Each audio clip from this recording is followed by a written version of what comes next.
On se retrouve aujourd'hui pour la suite de la mini-série sur les digestions chaotiques avec la constipation. Déjà, non, être constipé, ça n'est pas une fatalité. Et je vais vous montrer comment y remédier. Déjà, il faut savoir qu'environ une personne sur 5 est touchée par la constipation en Europe. Et on estime qu'on peut parler de constipation lorsque l'on a moins de 3 selles par semaine. Donc on n'est pas obligé d'aller aux toilettes tous les jours non plus, ça reste de la normalité. Vraiment, ce qui va faire la différence entre la constipation et quelque chose qui est à peu près normal, c'est la difficulté à aller à la selle. Est-ce que c'est douloureux? Est-ce qu'il faut forcer? Pour voir où vous en êtes sur l'échelle de Bristol, je vous renvoie à ma précédente vidéo, le premier épisode des digestions chaotiques. Enfin, la constipation, elle peut être occasionnelle ou chronique. Et ça change tout. Occasionnelle, il y a des situations de la vie, des événements qui font que la constipation peut arriver. Partir en voyage, changer de nutrition notamment, mais aussi un gros coup de stress peut avoir une influence sur notre transit. Tant que ça reste très épisodique, il n'y a vraiment pas lieu de s'alarmer. Par contre, dès qu'elle devient chronique et que c'est quelque chose qui accompagne votre quotidien, là, il faut s'en occuper. Y a-t-il des causes à la constipation? Oui, il y en a plusieurs. La première d'entre elles, c'est le manque de fibres dans notre assiette. Effectivement, les fibres sont indispensables à un transit régulier. On va le voir juste après, mais les fibres, on les trouve principalement dans les végétaux, les fruits et les légumes. On estime que aujourd'hui, on manque d'à peu près 1/3 de nos fibres nécessaires par jour. Donc, on en mange 2/3 sur 3. Le deuxième point, c'est le manque d'hydratation. Quand on a un transit un peu paresseux, boire beaucoup d'eau, de tisane, c'est très important et ça va accélérer avec douceur le transit. Pour vous donner une petite idée, il faut boire entre 1,5 litre et 2,5 litres d'eau par jour selon la taille et le poids qu'on fait. La sédentarité aussi est une cause importante de la constipation. La sédentarité, c'est-à-dire le fait de ne pas bouger beaucoup durant la journée. La définition de la sédentarité, c'est rester assis au-delà de 7h30 par jour. Ce qui est très facilement faisable lorsqu'on a un travail de bureau. Comme je vous le disais juste avant, le stress et l'anxiété sont aussi des facteurs très importants dans la qualité du transit. Et tout particulièrement le stress chronique qui va avoir une influence vraiment néfaste déjà sur la barrière intestinale, sur la porosité intestinale et qui va pouvoir provoquer une dysbiose, c'est-à-dire un déséquilibre des bactéries qui habitent notre intestin. Certaines particularités physiques provoquent aussi un ralentissement du transit, c'est le cas du mégacolon, donc comme son nom l'indique, c'est un côlon ou un intestin qui est très très long ou très très gros, ce qui mécaniquement fait que votre digestion est lente. Le dernier point qui a un impact très fort sur notre vitesse de transit, c'est la thyroïde. Si notre thyroïde est un peu flemmarde, eh bien on va avoir tendance à la constipation. Et le contraire est vrai aussi. Si notre thyroïde est plutôt active, très active, le transit va être accéléré. Donc, qu'est-ce qu'on peut y faire? Déjà, je vous conseille vraiment d'éviter les produits laxatifs. Déjà, certains peuvent être irritants pour votre intestin. Et en plus, avec le temps, il y a vraiment quelque chose de l'ordre de l'habitude. Et finalement, votre intestin et votre côlon vont devenir très paresseux. Ils vont perdre la capacité à expulser eux-mêmes les selles. Si vous mangez aujourd'hui peu de fibres, il va falloir essayer d'augmenter leur quantité dans votre assiette. Par contre, il faut le faire progressivement parce que sinon, votre petit intestin, surtout s'il est fragile et sensible, il va pas du tout aimer ça. Donc ça va vous créer des ballonnements, des douleurs. On va essayer d'éviter. Donc augmentez progressivement la proportion des fibres dans votre assiette. Vous voyez ici à droite les aliments qui vont favoriser la vitesse de transit. Donc les légumes, les fibres les plus douces, ce sont les légumes cuits. Ils ont été un peu prédigérés. Les fruits aussi apportent un autre type de fibres. Le café et le thé, eux, ne sont pas des fibres, mais des laxatifs naturels. Les graines, noix, tout ce que l'on nomme les oléagineux sont eux aussi très fibreux. C'est le cas aussi des légumineuses, donc les légumes secs, comme les pois chiches, les haricots secs, les lentilles, Mais ça, attention, c'est vraiment fonction des digestions individuelles. C'est quand même une catégorie d'aliments qui peut très vite faire ballonner notamment.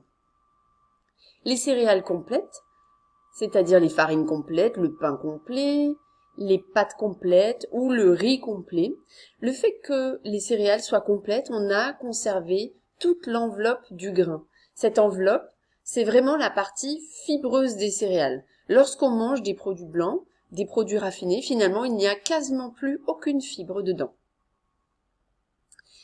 Les yaourts avec probiotiques, c'est-à-dire tous les yaourts, puisqu'ils contiennent tous des probiotiques, ça pareil, attention à votre digestion. Et enfin, l'eau et les jus de fruits. Alors les jus de fruits, ça peut être utilisé très occasionnellement pour provoquer une chasse, finalement, gastrique, avoir cet effet laxatif. Mais je vous déconseille de consommer des jus de fruits au quotidien car ils sont très sucrés. Au contraire, à gauche, vous avez tous les produits qui vont avoir tendance à ralentir le transit. Les carottes, la banane dont on se sert souvent quand on a des gastro, les boissons sucrées et gazeuses, comme les sodas notamment, les pâtisseries, le sucre plus généralement, la pomme de terre, la viande rouge, qui est quand même difficile à digérer, et le riz blanc. Donc on augmente progressivement les fibres pour ne pas complètement renverser sa santé intestinale et provoquer d'autres symptômes très dérangeants.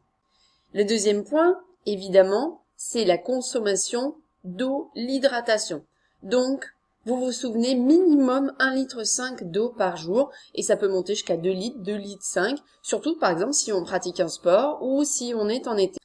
La troisième chose que l'on peut faire, c'est être actif. Je sais que c'est pas simple quand on a des boulots qui sont sédentaires.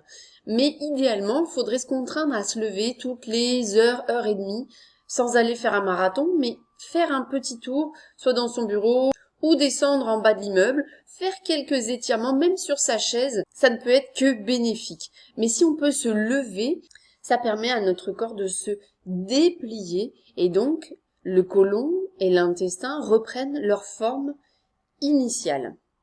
Si vous avez l'occasion aussi de pratiquer une activité sportive durant votre semaine, ça va aussi avoir un impact très positif sur la qualité de votre transit, quelle que soit l'activité que vous ayez choisie.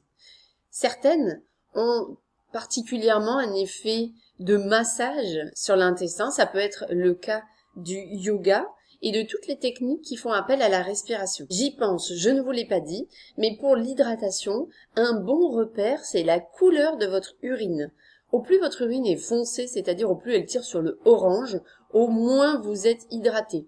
Et au plus votre urine est claire, elle ressemblerait presque à de l'eau, au mieux vous êtes hydraté. C'est vraiment un indicateur très fiable. En journée, normalement, notre urine devrait être extrêmement claire. Parmi les points très importants également, manger du gras. Vous savez que c'est mon credo. Le gras, c'est la vie. Et ça a vraiment un intérêt aussi dans le transit. C'est un remède de grand-mère d'ailleurs. L'huile d'olive était utilisée justement pour la constipation. En fait, elle contient un composé qui va permettre à votre corps de sécréter beaucoup de bile. C'est ce qui fait son effet anti-constipation. Point clé, gérer votre stress. C'est facile à dire, j'en ai bien conscience, mais c'est vraiment un point indispensable pour améliorer votre transit. Dans le quotidien, il y a des petites techniques qu'on peut faire, que moi j'aime beaucoup, par exemple la cohérence cardiaque, qui est finalement de la respiration. On trouve plein de petites vidéos de cohérence cardiaque sur YouTube, sur les moteurs de recherche. Vous pouvez aussi pratiquer les techniques avec respiration, comme le yoga notamment, ou faire de la respiration carrée, c'est-à-dire inspirer 4 secondes, se retenir de respirer 4 secondes, expirer 4 secondes, se retenir de respirer 4 secondes. Ça aussi, ça va provoquer déjà une détente qui est importante et vraiment un massage de votre intestin. Lorsqu'on est très stressé ou anxieuse, on peut aussi se servir des plantes adaptogènes. Il y a l'ashwagandha notamment, la rhodiole, l'éleutérocoque, pour ne citer qu'elles, qui sont des plantes très efficaces dans la gestion du stress. Ce ne sont pas du tout des plantes sédatives, mais ce sont au contraire des plantes qui vont nous rendre efficaces, efficientes durant la journée, qui nous permettent d'absorber les stresseurs extérieurs et de moins se laisser déborder intérieurement. Dans les recettes naturelles, il y a aussi la consommation de pruneaux. Ça n'est pas un mythe et ça aussi, ça fait des siècles qu'on s'en sert. Mais vous pouvez consommer 2 pruneaux par jour. 2, ça suffit. Parce que ça reste quand même un fruit sucré et les fibres des pruneaux ne sont pas si faciles que ça à digérer. Donc 2 par jour, c'est suffisant. Plutôt d'ailleurs sous forme de fruits ou de fruits secs et non sous forme de jus, car trop sucré et en plus dans le jus, il y a quasiment plus de fibres puisqu'elles ont été soit broyées, soit enlevées. Le psyllium blond est aussi d'une très bonne aide dans la constipation. En fait, c'est un tégument, c'est-à-dire une partie aérienne de fleurs dont on va se servir pour créer un gel. Il fait partie de la famille des muciliages, donc lorsqu'on le mélange à de l'eau, cela crée ce gel qui va finalement tapisser tout le système digestif et tout l'intestin jusqu'au côlon. Vous pouvez l'utiliser 2 ou 3 fois par jour en prenant entre 3 et 5 grammes. Il faut toujours le consommer avec beaucoup d'eau parce que sinon ça peut avoir au contraire un effet de bouchon. Donc lorsque vous consommez votre psyllium, il peut être aussi intégré dans une préparation, dans une préparation salée ou sucrée, mais il faut que vous buviez beaucoup d'eau après ou pendant. L'eau aussi, les eaux riches en magnésium exactement. Le magnésium est un micronutriment qui a un effet laxatif naturellement, tout particulièrement les citrates de magnésium. On va les retrouver dans les eaux qui sont riches en magnésium, comme l'Hépar, la Contrex ou Rosana notamment. Donc c'est quelque chose dont vous pouvez vous servir dans votre quotidien aussi pour accélérer votre transit. Ces eaux-là, raisonnablement, on peut en boire entre 1 demi-litre et 1 litre par jour. En plus, elles auront d'autres intérêts au niveau du stress notamment, puisque le magnésium est vraiment le minéral du stress. Grâce à lui, on peut diminuer l'anxiété ressentie et améliorer la qualité de son sommeil. On disait tout à l'heure que les respirations ventrales provoquaient une sorte de massage, et les vrais massages, les automassages du ventre, font partie eux aussi des remèdes de la constipation. D'ailleurs, on les utilise beaucoup chez les tout-petits. On masse souvent le ventre des bébés pour les aider à aller bien. Donc c'est quelque chose que vous pouvez faire sur vous-même. L'automassage le plus classique, pareil, ça vous trouvez beaucoup de documents là-dessus sur internet, mais c'est se masser le ventre autour du nombril, dans le sens des aiguilles d'une montre, avec une pression qui est légère et que l'on peut augmenter un tout petit peu durant le massage. C'est un massage qui doit durer entre 5 et 10 minutes si vous avez l'occasion de le faire avant d'aller aux toilettes. Je pense que c'est l'idéal. Enfin, la position dans laquelle nous nous mettons quand nous allons aux toilettes est capitale. L'invention des toilettes est certes une bonne invention en termes d'hygiène. Par contre, ça n'est pas terrible en termes de physionomie corporelle. Vous voyez qu'en fait, quand on est assis et que donc notre corps a un angle de 90 degrés, eh bien, l'angle anorectal est fermé. C'est-à-dire que l'expulsion est beaucoup plus difficile parce qu'il y a un virage, tout simplement.